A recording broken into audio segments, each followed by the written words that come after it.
This is the Building, Zoning, and Economic Development Committee. Appreciate all of you being here. It is 4:01 p.m. Clerk, please call the roll. Chairperson Mike Seville. Here. Vice Chair Patty Smith. Here. Alderman Javier Bañuelos. Alderwoman Juani Garza. Here. Alderman at Large Will White. Here. 4 present. Okay, thank you.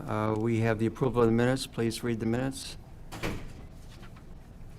Item 26-0035, approval of the minutes from the Building, Zoning, and Economic Development Committee meeting held on January 14th, 2026. So moved. Second. Been moved by Alderwoman, I was going to say Garza. Smith, second by Alderwoman Garza. Any corrections, additions, or deletions? All in favor, say aye. Aye. Opposed, motion carried. 3, nothing. And Clerk, do we have any members of the public wishing to give testimony this afternoon? Yes, we do. Okay, would you please read the rules of testimony? Pursuant to the Open Meetings Act, all persons shall be permitted an opportunity to address public officials under the rules established and recorded by the council.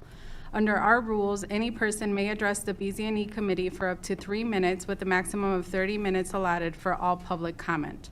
No person other than the timekeeper or the chair for the purpose of maintaining order may interrupt a person recognized for public comment during his or her comments. Members of the BZ&E committee shall not engage with nor respond to a speaker during the time set aside for public comment. Staff is directed to follow up with members of the public with respect to any concerns raised during public comment. Okay, would you please read the name of the first person who will give a testimony? Susie Smith. Okay, welcome. You have 3 minutes beginning now. Good afternoon. My name is Susie Smith. I speak on behalf of more than the 160 residents aiming to safeguard our quality of life, support solutions to mitigate ongoing unauthorized entry and trespass in our community. However, these solutions are thwarted as Pulte refuses to install no trespassing signs and has postponed operational entry gates until development is substantially complete, possibly until 2030 if expansions are approved. Please note the following. Our boilerplate purchase agreement specifies that entry gates may be opened during community development, period. Not Pulte's assertion that it states the gates will be fully functional once the development is substantially complete. The clause in question employs distinct language, notably the discretionary term may, rather than Pulte's substituted will, which indicates a mandatory circumstance. In reference to this discretionary clause, Pulte informed buyers during purchase that for Lincoln Prairie, the main entry gates will be fully functioning upon completion of the Route 30 access road, which is now completed. Pulte stated to PZC, there will be a keypad fob access allowing people to come and go. This is really the primary gated nature of the development, at least as part of Phase 1, and access to Phase 2 will be via the gated entrance, which was platted at Phase 1. By refusing to display no trespassing signs at the entrances to our private community, Pulte is preventing police from enforcing trespassing laws throughout our common area grounds and infrastructure and limits enforcement to only the clubhouse and sport courts. Operational gates and no trespassing signs will help mitigate unauthorized access, discourage habitual offenders, and deter non-resident vehicles from using our private Del Webb Boulevard as a speedway. Given these facts, no further delays are warranted in the activation of entry gates and posting of no trespassing signs at our community entrances. I and those I represent truly care about our community. We are stewards for its well-being and embody the spirit of the Del Webb brand that brought us here at this stage of our life. We respectfully request that, as stewards of Lincoln Prairie residents, you pause approval for Phase 4 and adopt a solutions before expansion policy to ensure responsible development. Thank you for your time. Thank you. Please read the name of the next person who will give a public comment. Paula Helberg. Good afternoon. Good afternoon. Your 3 minutes begins now. Thank you. My name is Paula Helberg. Oh, you know what? It's still counting down to 30. I'm sorry. I really can't read that fast. Okay, now I go. My name is Paula Helberg, and I live at 3284 Lincoln Prairie Boulevard. I'm here this afternoon to address the need for solutions to ongoing issues at Lincoln Prairie before any expansion. The area of need I will highlight is landscaping. On April 7th, 2021, a document presented to the PZC stated the following, quote, "There are several parks being constructed which are interspersed throughout the community. These parks will feature various amenities such as a community garden, pavilions, picnic tables, and a dog park." Early home buyers were told of these amenities, and I know of at least one person who purchased because of these promises. There are no such amenities at Lincoln Prairie. Some might say, well, there's a small print boilerplate disclaimer that covers Pulte in the event they don't follow through on this promise. I contend that it's statements like this that strengthen our case that we need to pause expansion at this time. Besides promises like this, which add to the evidence of Pulte employees telling the city of Aurora one thing and the homeowners another, the issue of landscaping installation is yet another reason why we need resolution. But in this case, there are city-approved plans that have not been followed. City-approved landscape installation plans exist for phases 1, 2, and 3. I received the partial phase 4 plan on Monday. In front of you are the phase 2 plan with highlights and a fact sheet regarding the phase 4 plans. You can see the detailed description of how landscape is to be installed, but none of these practices have been followed. An independent arborist confirmed that trees are not being planted as required, and the death of a tree on a homeowner's property was confirmed by the arborist to be the result of poor practices. The homeowners of our community deserve solutions to landscape problems. In the interest of time, I need to move on to the retention ponds. Again, the plans approved by the city are not being followed. There are 3 required reports. The first one was submitted late and shows benchmarks far from being met. Another report is due January 31st, and I hope you will seek it out and ask questions if it is submitted late again. I and fellow homeowners have reported issues with landscaping to our community manager, Pulte employees, our aldermen, the Planning and Zoning Commission, and now to you. Before I conclude, I want you to know that I love my community. I care about my neighbors. I contribute to my community, as do the people sitting here. For me, for my fellow homeowners, and for future homeowners who listen in good faith to promises made at the sales center, I strongly urge you to pause phase 4. Give Pulte time to create enforceable solutions to our issues. Welcome Pulte back when they have real plans with timelines. This isn't too much to ask. We need solutions before expansion. Thank you. Thank you. Please read the name of the next person willing to give comment. Barbie Sawyer. Good afternoon. You have 3 minutes beginning now. Thank you. Good afternoon. My name is Barbie Sawyer, and I, too, am a homeowner at Lincoln Prairie. Pulte marketed Lincoln Prairie at Del Webb as a 3-phase, 550-home gated community with resort-like amenities and multiple activities for the active 55-plus homeowners. Prior to any sales, Pulte was required to prepare a budget outlining all projected expenses, including costs associated with the clubhouse, amenities, grounds, guardhouse, staffing, and maintenance. Using this budget, Pulte set the monthly HOA dues at $360 per house based on 550 homes.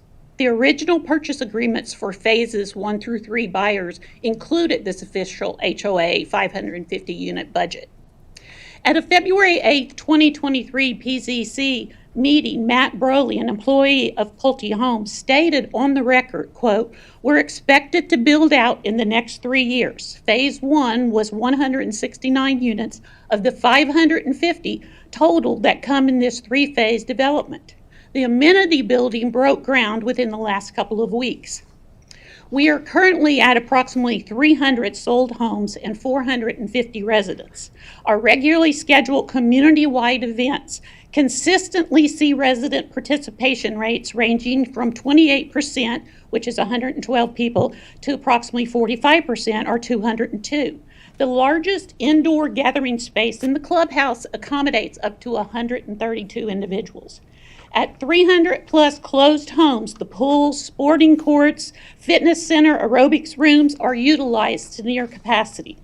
At 550 homes, our facilities will not meet the needs of the community.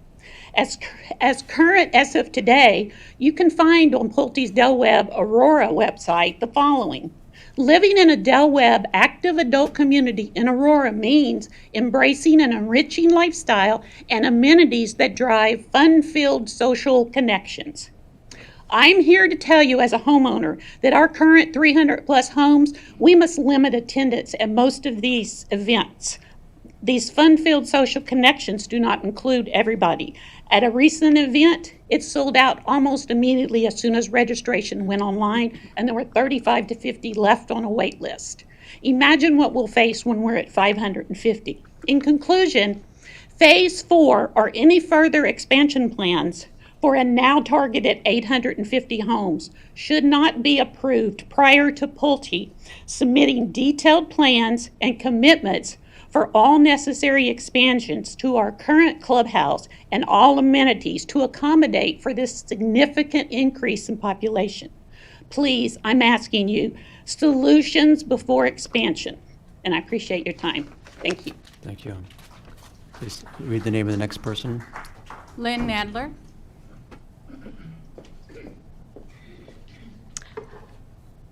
Welcome. Your 3 minutes begins now. Thank you.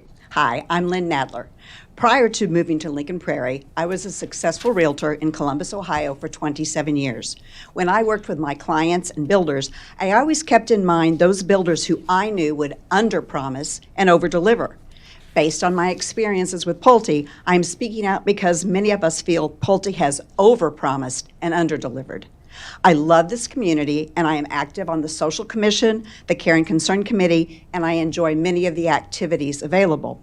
We have not come here to invent problems, but are looking for solutions for the problems that currently exist. The people here tonight represent the heart of our community. We are a community first and a development project second. I would like to briefly summarize several of the issues addressed here today.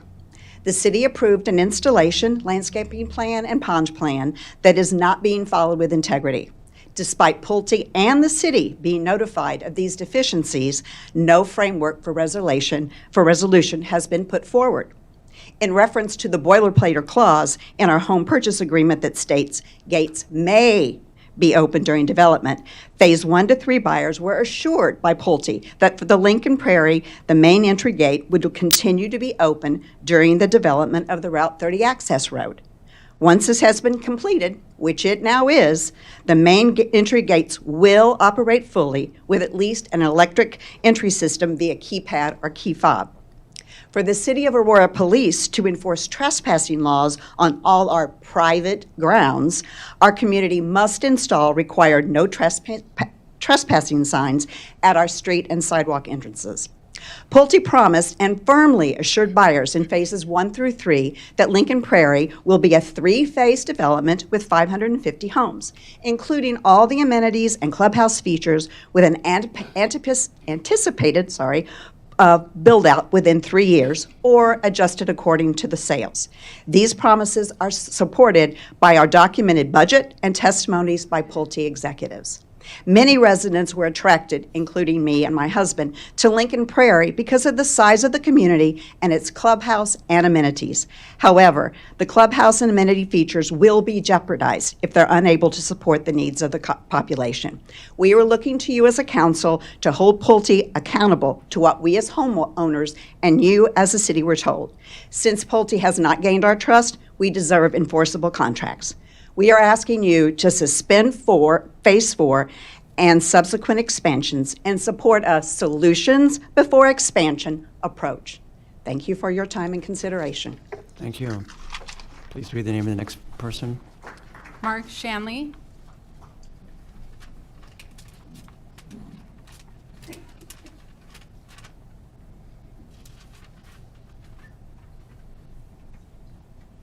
Welcome. Greetings. You have 3 minutes beginning now. Thank you.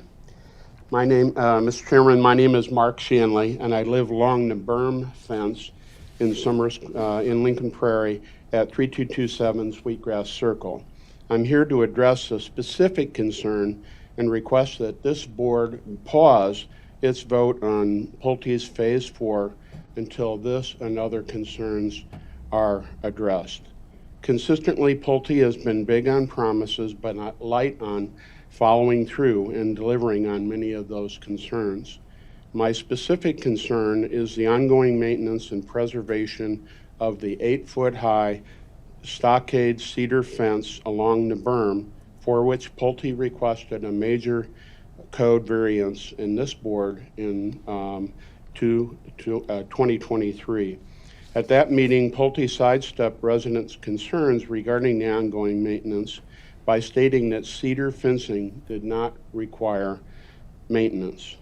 As a woodworker who has installed and maintained many fences, that is not the case. In its original planning for Lincoln Prairie community, Pulte failed to consider the marketing and sales implications of attempting to sell high-value lots that bordered on the on-zone and unsightly industrial park.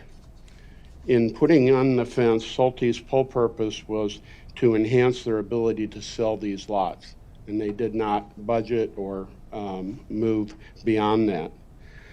A review of general industry standards for the maintenance of cedar wood fences indicates that maintaining these fences in the Illinois climate must anticipate the impact of freeze-thaw cycles, humidity, snow, and UV exposure. Cedar is rot-resistant, not rot-proof. A succinct summary of these standards include the following: staining and sealing every 3 to 5 years, and annual inspection and cleaning.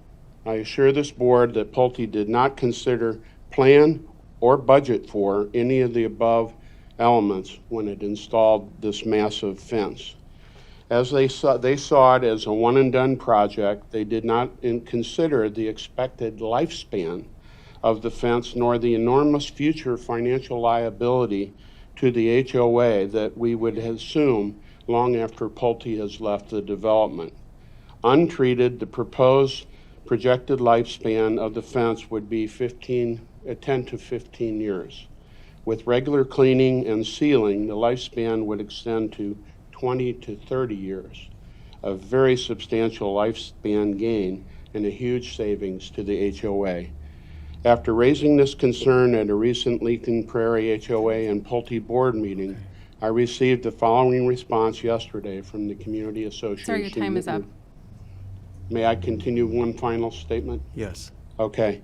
I did obtain proposals regarding sealing or staining the fence. However, the costs were astronomical. The fencing in question is cedar and does not require sealing. Based on that information, the board will not be moving forward with this matter. In closing, as my other colleagues have said, we hope you would pause the expansion until these issues are resolved. Thank you for your time. Thank you. Anyone else wanting to give public comment? Yes, our last speaker is Mr. Rick Nadler. Mr. Nadler? You have 3 minutes beginning now. Thank you, Alderman Seville, for creating this forum for us, and please thank Ward 9 Alderman Bugg for coming out last August 28th with all of us, and Mayor Lash for coming out November 11th. You all have shown that you really care about people and your residents. Today we have come to you. First, my recommendation and my ask from you. I strongly recommend that this commission deny the Pulte request and you send Pulte back to address some very serious issues they have here. The abundance and seriousness of the issues on their face makes it obvious there is something wrong with our Pulte/HOA mechanism as it now operates. Look around the room. There's just too much. Something is broken. It would be in everyone's best interest to hit the pause button right now and get to solutions. Another issue outstanding is a matter of books and records for phases 1, 2, and 3. It is well worn and well known that residents have rights to see our HOA money, now totaling over $1 million annually, and how it's being spent. Some of these cover records that go back for over a year. These are not just details that can be ignored by builders who are allowed to just rush on to more sales before being accountable for unfinished phase 1 through 3 promises. This information must be caught up on. Once provided, it is required for residents to have time to review. Shouldn't they have to allow us several weeks or months? It must be now before approval of phase 4, which if approved would then only muddy the financial responsibility waters further. You have the the handout in front of you on gates. Secondly, the new signage at the Route 30 sales entry, there's a word private on there. If Pulte continues to say here today that we are not private, the multiple advertising signs at the south entrance where Phase 4 will be built out that advertise private and gated should immediately be taken down. So the public and our future residents do not, resident neighbors do not continue to be misled as we were with phases 1, 2, and 3. Is it private or is it not private? The word gated, manned gatehouses were included in the budget given to us at our sales closing and every year since. If there is no gatehouse at all, or the gatehouse poles with the poles rusted and pointing straight up are not activated or no key fobs, if the existing key fobs aren't flipped on, is this misleading sales practice? Please ask the question of them today, how many more years exactly will it be? Okay. Thank you for that. Thank you. Appreciate it. Any other members wishing to give public comment? That's it on our list. Okay, thank you. We're going to go a little bit out of order here to make this meeting be as efficient as possible, so please bear with us. The first item I think we'll take is 26-0041, a resolution approving the final plat of subdivision for Washington Middle School subdivision located at 231 South Constitution Drive and 233 South Constitution Drive. The last page. Second page, the last one. Do we have a presentation on this? Yep. Hi, welcome.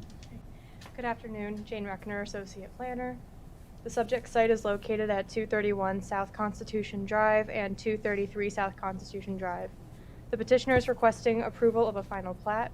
The site currently consists of the Washington Middle School, athletic fields and courts owned by the Fox Valley Park District, parking lots, and the Aurora Public Library West Branch. The site consists of 3 pins, each owned by West Aurora School District 129, Fox Valley Park District, and Aurora Public Library District. The final plat proposal involves subdividing the property so that the lot lines between the school district and the park district are consistent with their current improvements, particularly the tennis courts, which are the property of the park district. The final plat will also dedicate a cross-access and parking easement over the parking lot, a blanket city easement to cover the existing utilities, and a stormwater control easement over the detention pond. Are there any questions? And the library is part of this too, but Sorry? the library that's there, that's part of this too. Yes. Yeah, okay. Any questions, Alderwoman Smith? Yes. In our packet, it states that, my apologies, that you have requested some revisions to these documents to meet the codes and ordinances. What specifically are those revisions? They were minor revisions to the final plat, mostly language, spelling errors. So those have Nothing been that would made change sense. what we have in front of us? Nothing that would change Correct. the outcome of Yes, anything? and those revisions have been made since. Okay. That's all So we can actually take that condition off. Yeah, Actually, okay. I believe that Plan Commission did take that condition off, so if it is in your packet, we Yes. just need to remove it. Yeah, remove that, that would be good. Okay, That's all I have. okay. And I see the school district is here. Angie, did you want to speak at all? No, it's just it's a cleanup, as she sort of said, You have to come. right now, for example, Please recognize your. state your Angie name. Smith, Associate Superintendent, Thank you. West Aurora School District. For example, right now, the tennis courts look like they're partially ours and partially theirs, but they're really all theirs, so it's really just cleaning up how we're Okay. actually using it. Great. So, Sounds good, thank you. thank you. Motion to approve. Moved by Alderwoman Smith, second by Alderwoman Garza. Any further discussion? All in favor, say aye. Aye. Opposed, motion carried 4-0. And then we'll take the two with regard to the on the Exchange Court. The first item is 25-1044, an ordinance vacating a parking easement on the property located at 580 Exchange Court and 560 Exchange Court in DuPage County, Aurora, Illinois, 60504.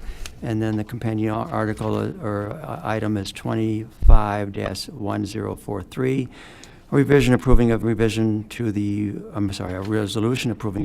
final plat for Meridian 7 subdivision located at 580 Exchange Court and 560 Exchange Court and establishing Loaves and Fishes subdivision. Steve. Okay, thank you, Mr. Chairman. Good to see you all again. My name is Stephen Bravo. I'm planner with the City Zoning Division. So as we just heard, this is the final plat for the Loaves and Fishes subdivision. We do have petitioners here, can come up and answer any questions you may have. So again, it's just the final plat to consolidate the two lots that you see here on your screen into a single lot. And then also a corresponding platted vacation to remove a parking lot easement that's on the property currently that's being removed as it's going under the proposed building. So before we get any further, I just want to take a step back. Committee members, I'm sure remember, council approved a moratorium hardship appeal in November of 2025 that was associated with this. The use itself is a warehouse. So they've passed through the moratorium. They also, around the same time, the Planning Commission approved a setback variance for the warehouse building along the western property line, the southern property line, which I indicated in the staff report. Setback was reduced from 10 feet to 4.5 feet on the western property line, and then from 10 feet to 8 feet 4 inches on the south. So really, as you'll hear from the petitioner, they're really, it's a food pantry use, a non-for-profit food pantry that's expanding. I believe they've been there for a number of years. They've been providing this crucial need to the community. So the sum of the proposal is really allowing them to continue this operation here. Okay. So I don't know if there are any questions for staff. Any questions for staff? Petitioner would be great. No. Does the petitioner want to step forward and introduce themselves?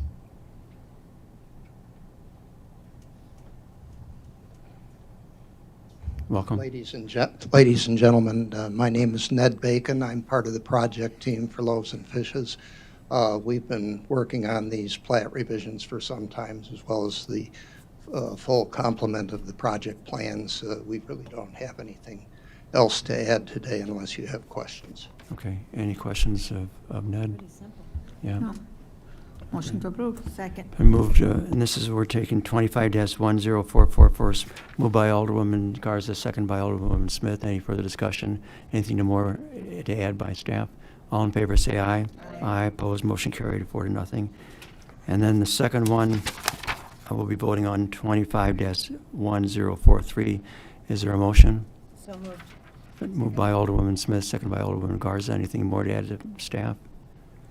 Okay. All in favor say aye. Aye. Aye. Opposed, motion carried 4-0. Okay. Thank you very much. Good luck.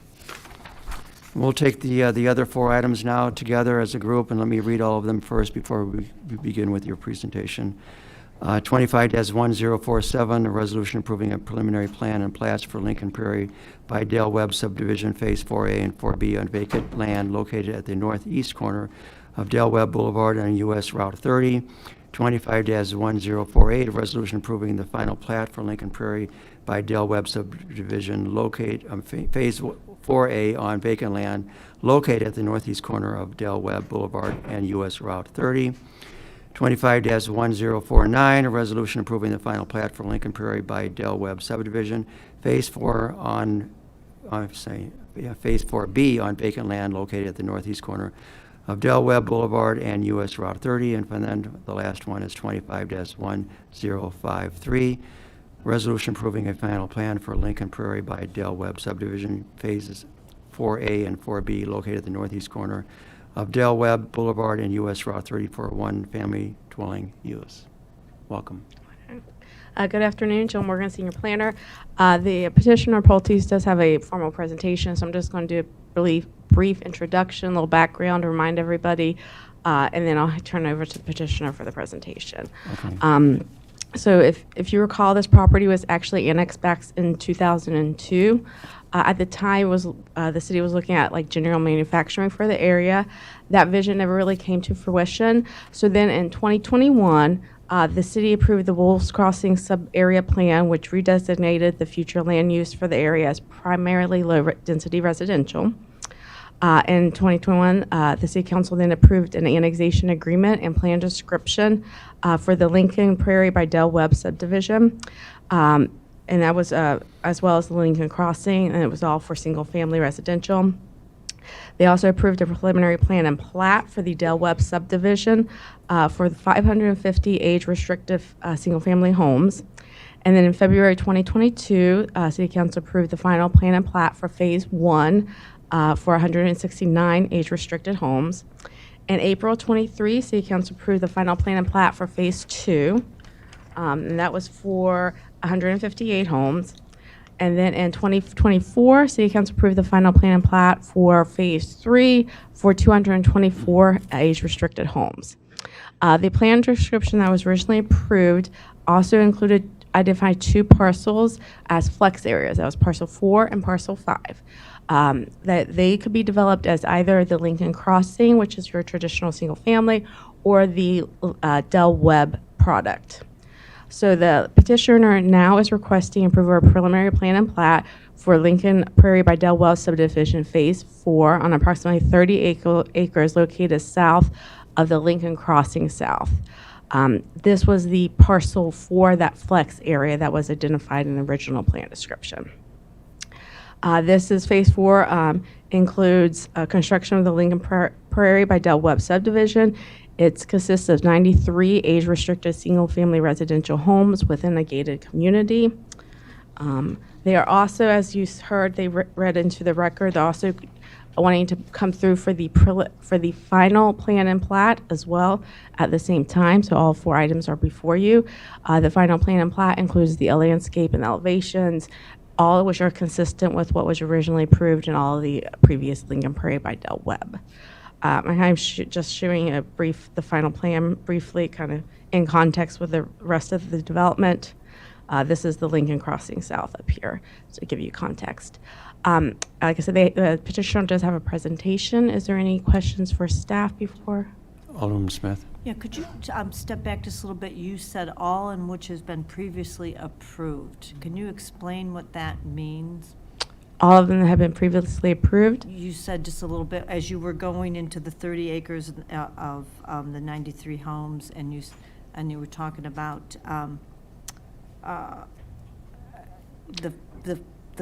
plot and plan, and you said all in which have been previously approved, and I don't know if I heard this correctly. Okay. I need to.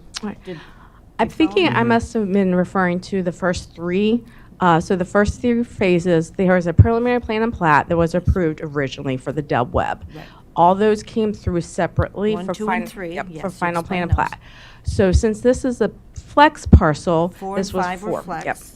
Yep. This had to come through for the preliminary because it was never preliminarily planned or platted originally because it was flex. They weren't certain which way it was going to go depending on market value. Okay. So it's coming through for the preliminary and the final all together. Okay, so Is that? this 4 has not been, there's been no approval. At No this approval. point, And other it's than all the now, flex. all Okay. preliminary and finals all happening together. There's just a one lot of time. words together, so I just needed to step you back a little Yeah. bit there because it didn't sound right to me. So thank you, Joe. Could have been my hearing. And I do want to just point out, though, that the entitlement, so the zoning for this has been approved. Zoning for the whole project. For the whole has been project. approved. Okay. Yes. So they do have their entitlements to allow for this. What does that mean? So basically, this is just making sure that they meet their zoning entitlements. So that they meet their setbacks, that they meet, the landscaping, stuff like that. But the entitlement, the zoning for it has been approved. Okay. Okay. Okay, thank you. Yeah, so I'm this is part of their presentation, but just if this helps clarify, this is that parcel 4 flex area, and this is the parcel 5 flex area. So they were originally identified in the original, as Tracy said, plan description, just not identify which ones, and there was no preliminary plan because we didn't know if it was going to go Lincoln Crossing or a Del Webb. Okay. Did we want to have the developer Petitioner step up. forward? Yes. Yeah.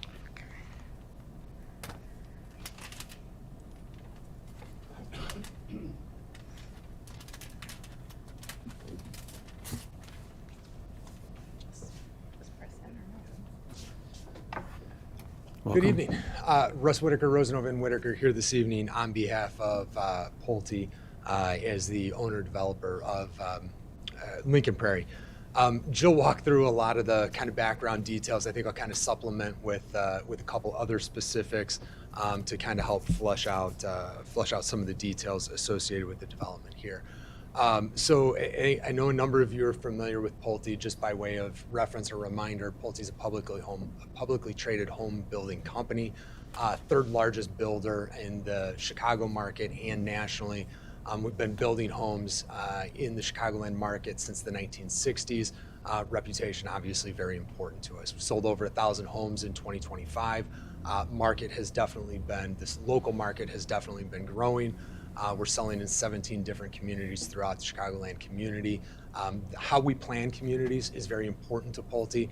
And I always focus on that last one on this slide, which is Pulte's had the top selling community in Illinois 4 years running. I think we could probably go back and trace it further than 4 years running, but that's what we've got here.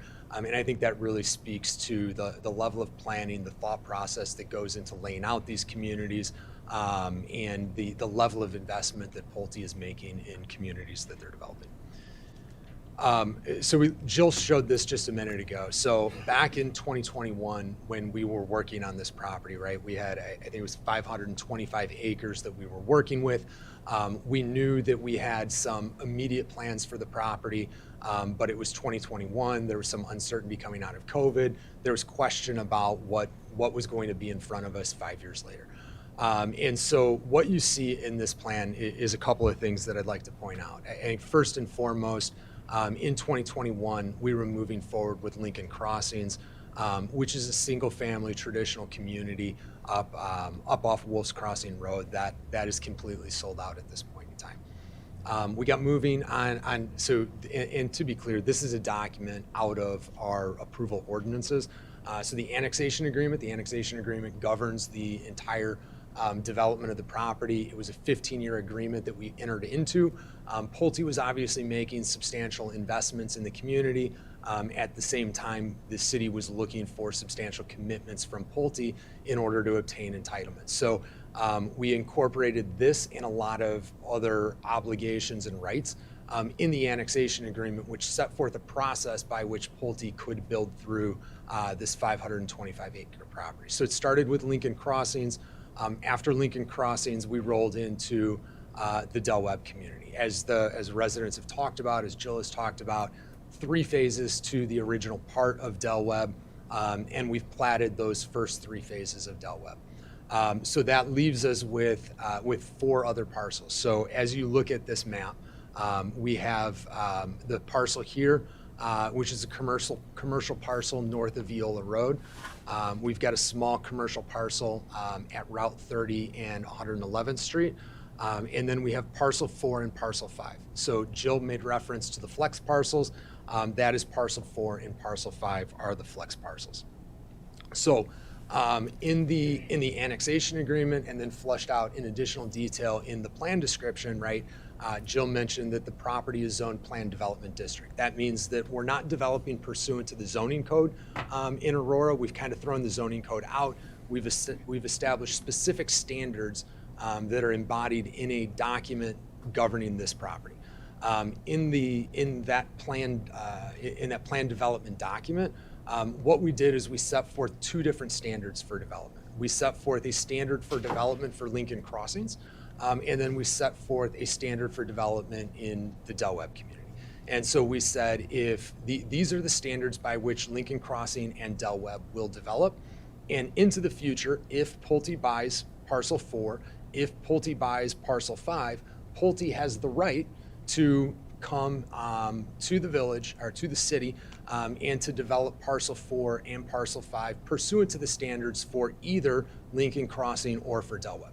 That in the agreements, it is explicit that it is Pulte's option whether they would like to develop pursuant to the Lincoln Crossing standard or the Del Webb standard. So I think it was last year we were before you with Lincoln Crossing South.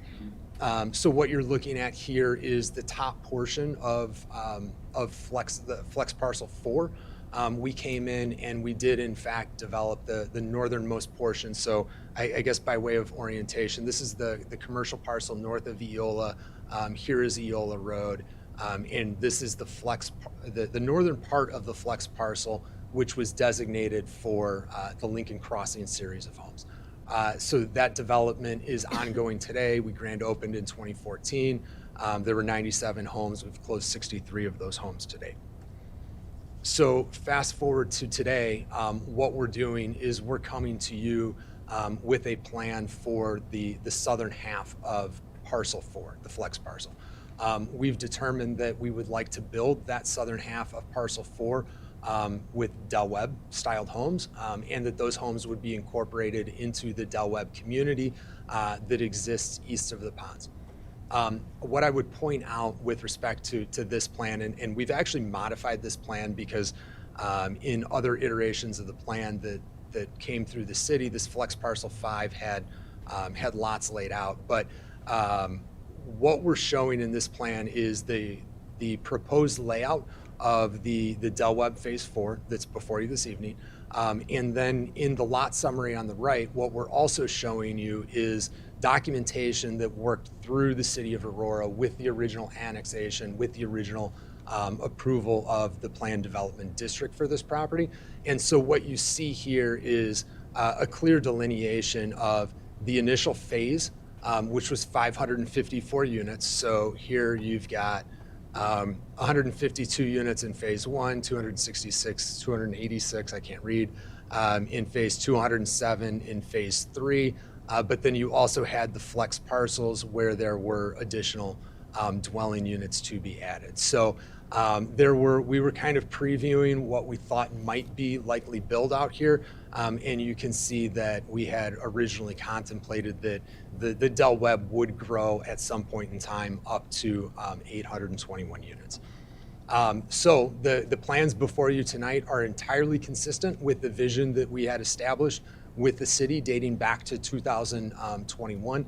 I understand and appreciate everything the residents have said here tonight, but this has been the consistent vision for the ultimate build out of the property. It was entirely possible that this phase 4 was going to build out as a Lincoln Crossing development, and it wouldn't have been added to Del Webb. That's not the election that Pulte has made. So we're before you asking respectfully for your approval of the plans tonight for phase 4, consistent with the plan description and the annexation agreement. This is just a zoomed in view showing the layout of that phase 4 development. I would point out 2 access points to Del Webb Boulevard to the south of parcel 4. I would point out that there's a clear delineation between Del Webb Phase 4 and Lincoln Crossing South. So there's about a 25-foot buffer in each of those subdivisions. So there's a solid separation between the Lincoln Crossing South and Del Webb Phase 4. You can see Lincoln Crossing South has access to the north. There is no cross access between those two communities because Del Webb Phase 4 is, of course, part of the Del Webb community. So that's what I've got in the way of initial presentation. At the end of the day, what we're doing here is consistent with the agreements that we put forth before the city initially, and we would respectfully request your approval of the plan tonight. Okay, thank you, Russ. I just want to say, unless somebody has a comment right now, I'm sorry. Okay. Yeah, it's not a usual situation where we have people, and we welcome all of you to attend today, to have some type of issues that are going on in the community. And so we welcome your input, and we're glad you take the time out today to voice your concerns and to show support for it. So it's an unusual situation that we are now in right now in looking at phase 4A and 4B. But so it helps to hear what's going on in the community. I think that some of the concerns that the residents have brought out not necessarily have to do with the current phases that's being proposed for 4A, but what's been going on previously. They want to make sure that their quality of life, that the way they understood it, and the agreements and the like that they had signed and they expected to occur actually happens. I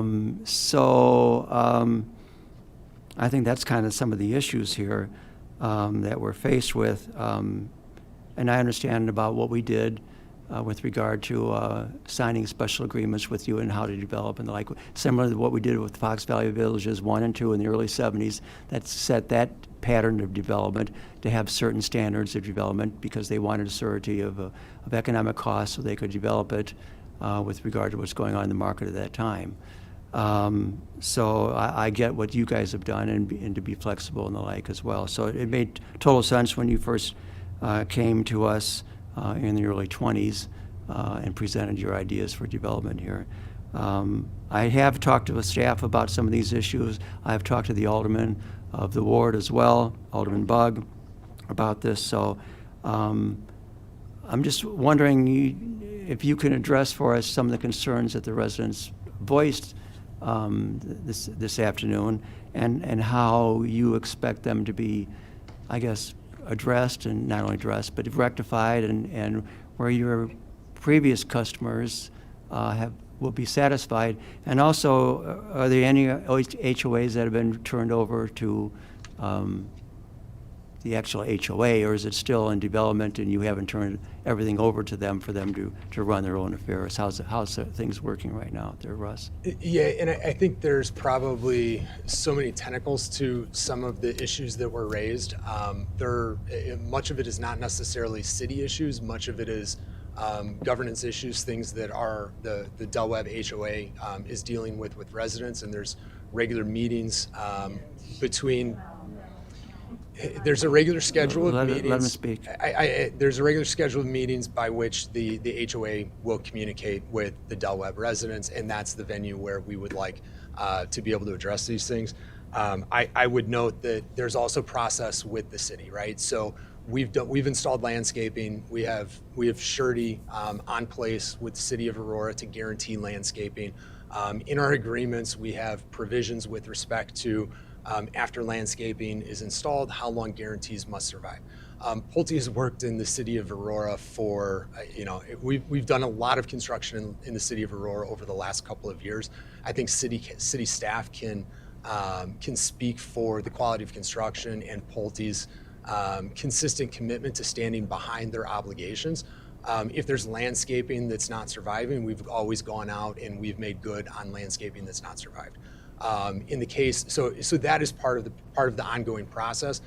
When we were at Plan Commission, Tracy talked about the fact that she's has a number of landscape inspections that need to happen in the community, and as she goes out and does inspections of the community, she'll communicate with us regarding punch lists, and we will be out working with her on replacements. Of course, that's part of the normal course. I understand that we have residents living here, but this is also a development project that is ongoing. We're building homes.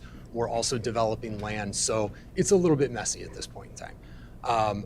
With respect to the pond, for example, a pond like what was constructed is part of a 3-year maintenance and monitoring plan. When we build and plant a pond, it's never meeting standards at the end of year 1. We know that we're planting materials and that there's going to be weeds that are growing up. Keep in mind, we're planting seeds. It's native mixes. There's going to be things coming up. We go through a process where we inspect, we monitor the percentage of weed, we kill stuff back, pull stuff out, burn stuff down as necessary to control based on a professional management plan. That process was undertaken last year. That process is underway this year. And just as we did at Meadow Ridge and just as we did at many other communities, we will make sure that the ponds in this community meet all of our obligations under the applicable agreement. So some of this stuff is just in process and is something that we will continue to work through as part of the development process. We've built a beautiful clubhouse. I was out there this week for the first time having an opportunity to visit. It's a 17,000 square foot clubhouse.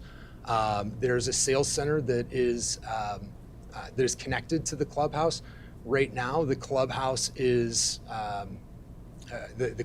effectively under operation for the benefit of the residents. The sales center is still being operated by Pulte.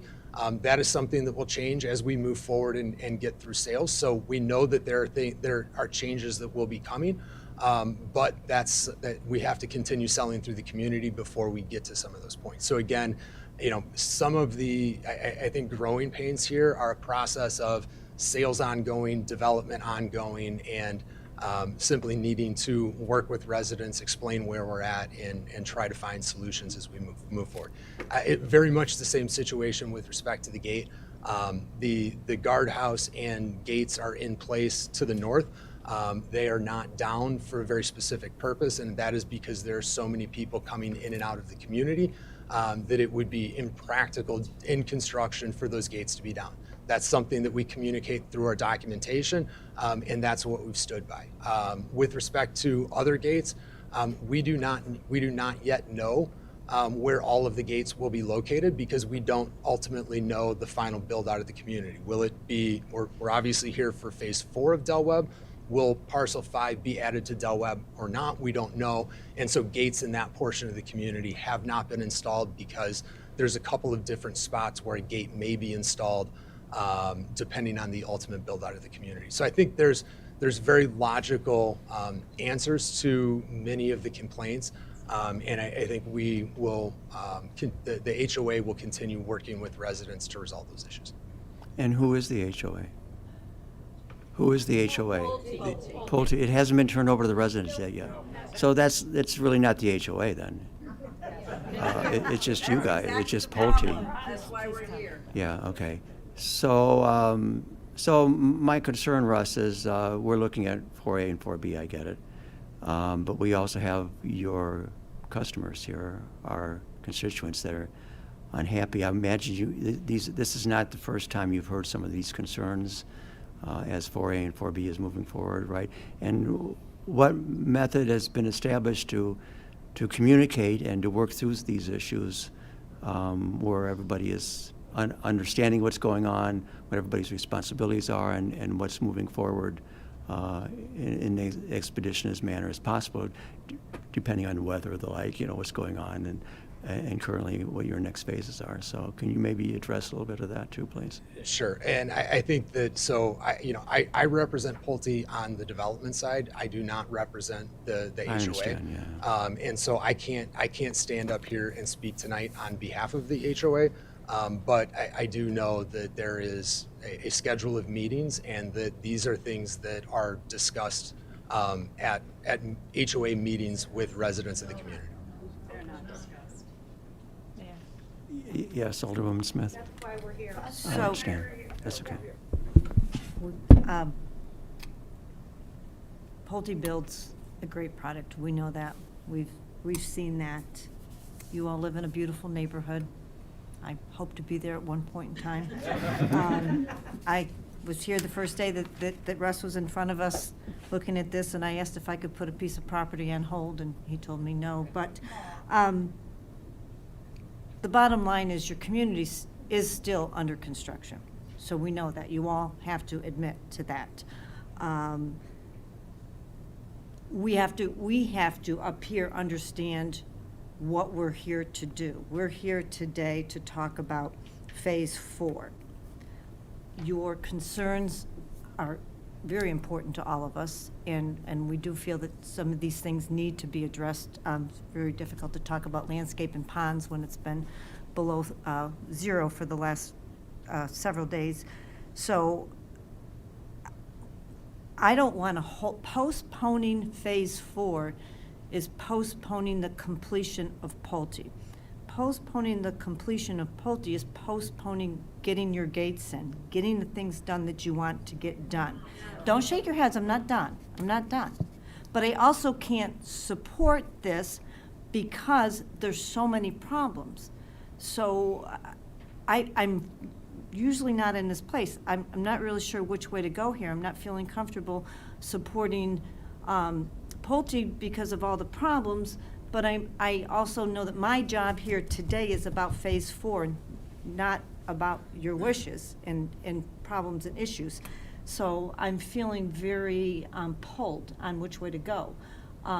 My recommendation, from where I sit today, I would like to hold this for 2 more weeks because I believe that we need to talk more. I can't vote against Pulte, and I can't vote against you.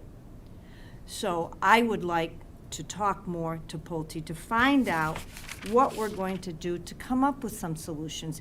You guys are in a beautiful, beautiful community, and you should be enjoying that and passing the word on. And, you know, Pulte doesn't deserve the bad image that's being created right now today, because I know they do build a great product. So we need to work together as homeowners, as city, and as developers to make this right before we move forward. So my suggestion to this today is to my colleagues is that we hold this here for 2 more weeks. We have some conversation with Pulte. We talk about solutions, and then we come back in 2 weeks and we discuss the next stages. Well, I would also like to add to that, if I may, Alderman Smith, that How do you feel about that? not only the city has discussions with Pulte, but Pulte has discussions with the owners out there. Yes, and I the think next time they that's- come back, HOA comes too. Well, whoever the HOA is, right, exactly. The HOA is Pulte, so. Well, whoever. But I think it's important that an understanding is reached with regard to some of these concerns, and some of them are not in our purview, but some of them are. But Yes. because our constituents are contacting us, we have an obligation to respond to them. Any time to join you in that, my colleague Paula. Well, we're going to be asking that Pulte reach out to you guys. And I would love it if you guys would have a series of a meeting or more, if needed, to help resolve some of these concerns that they're legitimately presenting to us. And we also have to understand the timing of the community, where the community is in its building it, and that it is still construction zone. So Right. the respect's got to come from both sides here. Yeah. You know, it's not done. Your community's not done. It's half done. So there's still a lot of bumps and bruises to go through. You know, so, and one thing I would like a definition from, Tracy, maybe if you could come up here, is I live in a neighborhood that's not gated, but we also have signs on it. It says this is private property. That does not mean that the public can't walk on my city sidewalks. Correct. So I believe that we have city easement on your sidewalks. Correct. So I think we need to get that straight a little bit too, because that does not mean that somebody can't walk on your sidewalk, because that is a city sidewalk. Am I right or am I wrong? So it is a private sidewalk. Okay. As in, they are maintaining them. However, there is a city easement over those private sidewalks, so that allows the public to walk on them. That was one of the big things when we came through, is that, you know, they have security for people to get into, you know, the gated security for people to get in. That was one of the things. However, it's not fenced off. It's not, people can still walk through there on the sidewalks. They're allowed to walk through on the sidewalks. And that will be maintained as the city easement in the language that we have on the plats. Okay, I just think it's important. And I do remember somewhat about the discussion about the gates, and I remember there was some flexibility and unknown out there as to where and when and the like, so I get that part of it. But could you introduce yourself? And Yeah, certainly. like you I'm Matt wanna Brawley with speak, Pulte so- Home Company. Thank you, Mr. Yeah, Chairman. welcome. I appreciate Thank it. you. Just a couple of things. Russ just popped up from the plan description, or annexation agreement rather, speaking to the purposes and the intent on being in a gated community.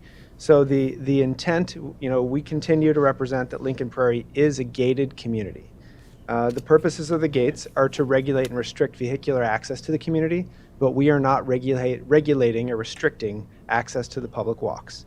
I understand that the HOA has entered into a no trespassing agreement for with the city for the amenity parcel, so that folks can't, you know, play pickleball there. You have to be a resident to do that. That is the extent of any no trespassing that really would be allowed, based on all of our final plats that have been recorded to date grant that easement over all of the sidewalk adjacent to the roadways. Other than the perimeter gates, there are no perimeter walls, fences, except for the one fence that was represented on the northern property line, which we built as a buffer when we came back through for Lincoln Crossing South. It was a concern that was raised. So that's the extent of some of the gated gated concerns. One thing I want to, I guess, maybe set the tone for a few weeks from now. We are very open to having continued conversations with this committee. We've met with the aldermen. I've met 2 times in the last month and a half. I know there's been more meetings. I know Tracy has been inundated with concerns and with meetings with people on things. There are definitely some city in progress items, like the landscape inspections, which haven't happened, and Tracy had said will happen this spring. So once we get beyond those, we can work on that. The basins are a 3-year process. The only other thing that I think folks hit on tonight is the idea of the clubhouse. So we put a lot of thought and time 5 years ago in the size of the clubhouse. We use the same landscape architect that has been doing Del Webb for 20-some years, 30 years. And so we have built that clubhouse understanding that this site could expand doing phase 4 and phase 5. The only reason we didn't come through and get phase 4 and 5 approved in 21, we didn't know if it was going to sell. We don't know exactly how the community is going to build out. And the village was, or the city rather, was gracious enough to give us flex zoning on those 2 parcels. We know now that phase 4 ought to be part of the Del Webb, which is why we're here today. And then will that make the clubhouse any bigger? I'm sorry. No, please so do. that's a was perfect my question, question. too. So once Pulte completes with phase 4 and phase 5, and we're done selling, the 4,000 square foot sales center, which on the screen is to the right, would be turned over to the HOA. We also do have a plan that we have shown at an HOA meeting that shows additional amenities on site, whether it be pickleball or tennis or an expansion of the clubhouse that would be built within our phase 5 probably, but they wouldn't be done in phase 4. We would actually need to come back and submit a site plan amendment and the such for the clubhouse amendment, which we would do in the next several years. At what point does the sales, it's a silly question, what point does the sales office move out? When the When sales we're are- done selling, yeah. when they're done selling. Mhm. So that could be a while, so. So we've represented this to the residents, and we have folks that can speak to that. We could continue and we could have meetings, and that's 100% your purview and not mine. I just do want to caution the committee that these are the standards with which we built under, and this is where the situation is today. So we're going to work through some of our city stuff. The rest of it, there is no city code requirement for the size of an amenity or a clubhouse. This is built based on the experience of being Del Webb, the nation's leader in active adult communities. So we might come back in 2 weeks with the same responses. Can I ask you about the gate? Yes. It could be gates, but we're talking about the main gate off of 30, correct? It will ultimately be a gate that's monitored, or it will be a gate that's open by a code? What's the end? It could be either, and that would be decided, honestly, by the HOA Finance Committee and the HOA Board, because there's a substantially different cost to the members if it's manned versus electronic. And that decision hasn't been made. okay, and then are you saying that gate, because it seems to me that's one of the bigger contentions here, are you saying that gate will not be activated until 4 and 5 are complete? So at what point is it complete enough to activate the gate? I think If it's a fob or- it's a double-edged sword. So the moment that gate becomes activated, the less certain we are that we'll be able to sell the remaining homes at our pace. Imagine walking into a gated community and having to call someone or whatnot to come visit the sales center, come tour our 5 models that we have out there. So as of right now, there are no plans to lower that. If it was an easy switch, that'd be something we could talk about, but it's not. It's a minimum of $100,000 or more, and key fobs and whatever the scenario is for folks in the community. That's if it's not manned. If it is, then there's employees and there's all that, which there isn't budget for in the HOA currently, which is why they haven't pulled the trigger on that, I presume. So there's a budget for the fobs? Explain that to me. No, distribute they're fobs, who pays for the fobs? the HOA. The HOA will pay for the fobs for each So, individual. Yeah, so that decision hasn't happened yet. So it wouldn't be as simple as 2 weeks having a solution. Otherwise, I would have hoped to come to And you I with it. completely understand. Yeah. I'm crossing my purview of what we're here for. I understand the questions I'm asking are not pertinent to the reason why, what we're looking I at get it. today, but I just feel like these are issues with the residents. So I'm going to stand by my motion to hold this for 2 weeks until we get some resolutions put in place, some kind of plan. So. Yeah, we have a legal representative from the city here, Patrick. Good evening, Assistant Corporation Counsel Patrick Collins. Respectfully, I would request that you would, I would request that you move this on to Cal with no recommendation so the entire council can be here to hear all of the issues and the concerns for the citizens as well. I think everyone can be here then. It is Alderman Bugg's ward. I think they've had concerns and mentioned that. I defer to you, but I think we can, and if then we need to hold it at Cal or need to hold it for additional terms, we could do that as well. But I think the entire council, with the amount of people and the concerns that we have, makes the most sense, but I'll leave it up to the council. Well, if we just hold it at the next, or hold it the next committee whole, or refer it to them? Well, we would hold it with no recommendations, correct? So we wouldn't be voting on this today. We would push it forward to COW so that the entire committee could discuss this? And if it goes to the COW, then there's not enough time to schedule a meeting with the residents. That's only, Without a recommendation. So, Wait a minute. and then we could hold it then. After conferring with Ms. Vasek, they'd prefer it if you held it here at this committee. Okay. Okay, and my We qualification. can invite the other aldermen and let everyone else know that the approval will be handled here at this committee, and they can be invited here as well. Well, if I can make, go ahead. Do I make a motion? No, can I to- make a, I need to Go speak ahead. first. So I'd like to qualify what we're doing here, because we can hold anything here if we want, but I would like to see something happening in between. I don't want us to come back and start listen to all of you. I mean, you're welcome to speak, and I love hearing from you, but I don't think you need to take that extra step to do that again. I think you're pretty clear with what your expectations and needs are and requests and the like, and I think they should be met prior to us deciding this at the next BZ committee meeting or committee of the whole, wherever we hold this at. I just don't want to see anything not happening in the meantime and things fester, and it's not good. I don't think, personally. I agree, and I also want all of you to understand as residents that we are holding this because of you, and it truly is out of the privy of what we are here for today. Today is for us to say, go ahead with Phase 4. I do not believe, postponing Phase 4 is going to take care of any of your problems. So you've got 2 weeks to get your acts together, however you're going to do it, but we can't stop them from moving forward because we've actually already gone through that process, because we've already approved the project. We're just going into another phase. So this is something that we want to do for the residents because it's the right thing to do, because Pulte wants you to love Pulte. We want you to love Pulte. You want to love Pulte. So let's try to get some of these things worked out and move forward. And if I can ask Pulte, are we giving you a reasonable time frame to sit down and meet with your sellers here, or buyers, I mean? Okay. And my hope is that you can come to us at the next meeting and say, happy news that you're presenting to us, and we can all move forward together. So that's my goal here. Mr. Chairman? Yes, Alderman White. Yeah, just a question for Pulte.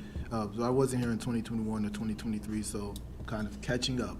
So question though, considering you all are expert builders, I'm pretty certain this isn't the first time that you've built while selling at the same time, so with the gated community.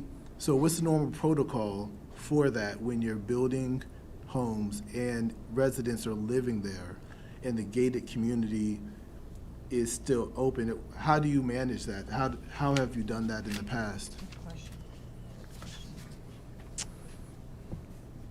As far as I know, this is the exact process that we follow. So this is our 5th Del Webb in Illinois. All of them have had the same, and they've also all been expanded as we go through in phases.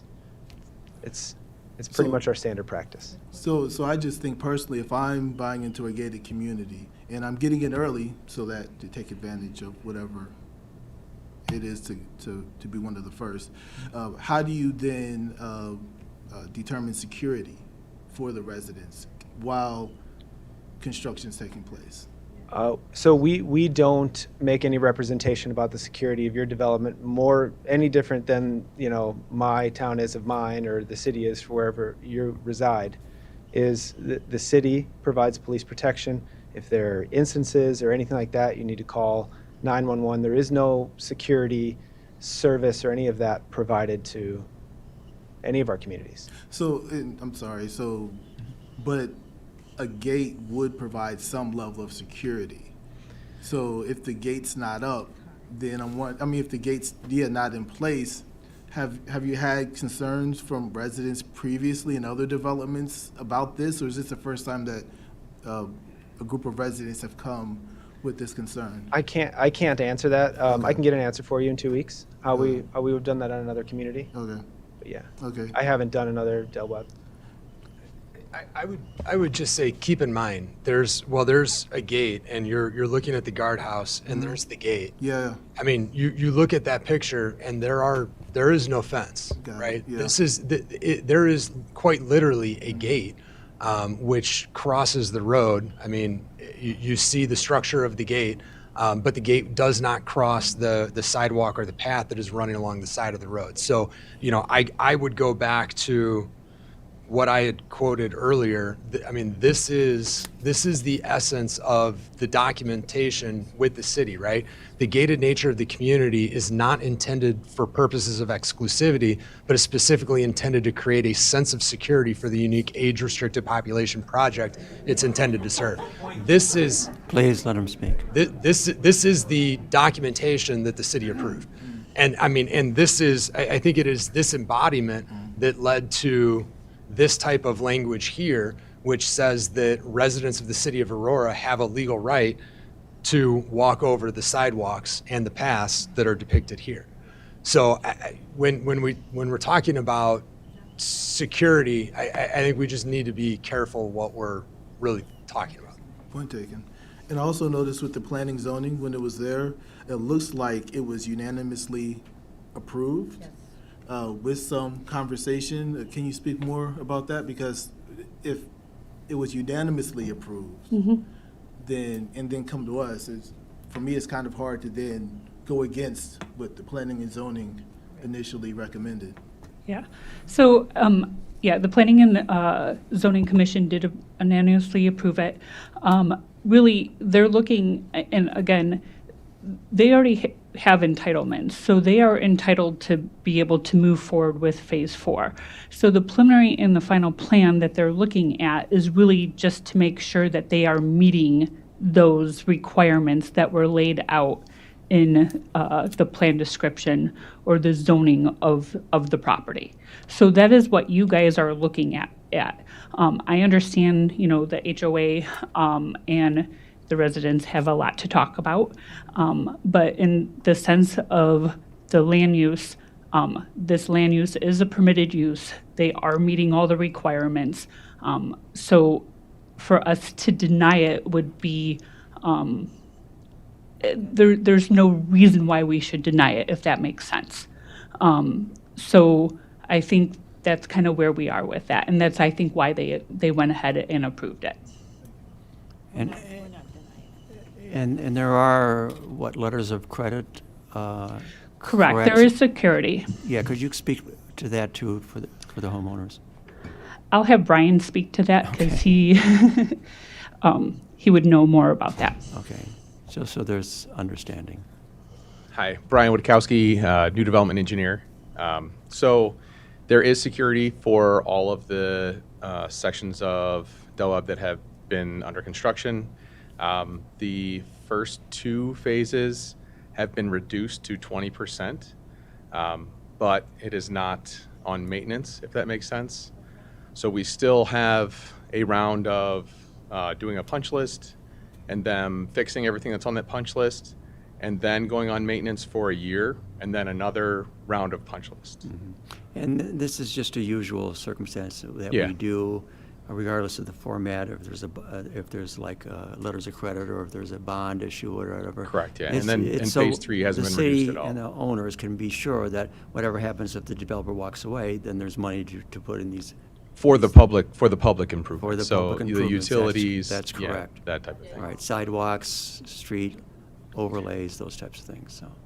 Right, streets, curbs, all the stormwater stuff. Right. Yeah, like, for the public use of streets, yeah. Okay. If we are, and then, the landscaping plans, there is the 5-year plan, so we would have enough money in there to finish anything that's associated with the 5-year plan for the landscaping and maintenance of the ponds. And when this is essentially finished and the developers going to be turning this over to an HOA, there's going to be other legal documents like a declaration. There's information available there so the homeowners knows exactly what they're taking over and what they need to maintain forevermore after that. So there are things that will happen down the road that's just not even beginning yet.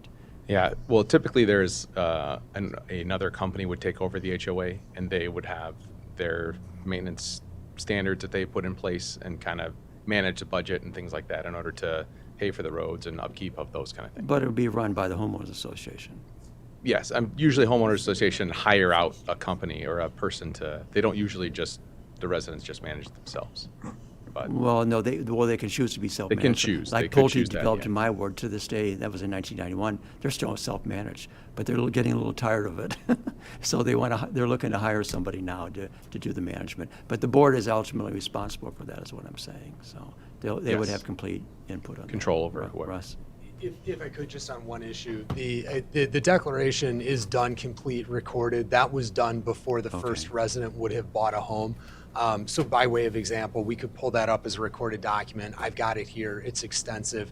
And the declaration does, of course, go through things like the initial phase of the initial 3 phases of development, the 525, I think it is, and then it specifically sets out the additional property. So in the declaration, there is specific reference, I believe it's Exhibit B, to additional property, and so that's the description of Parcel 4 and Parcel 5 that could be added to the Del Webb community under the declaration. So that's all legal documentation that's done behind us. It's in place. The HOA is managing according to that declaration and the bylaws under the declaration. Okay, thanks, Russ. Appreciate it.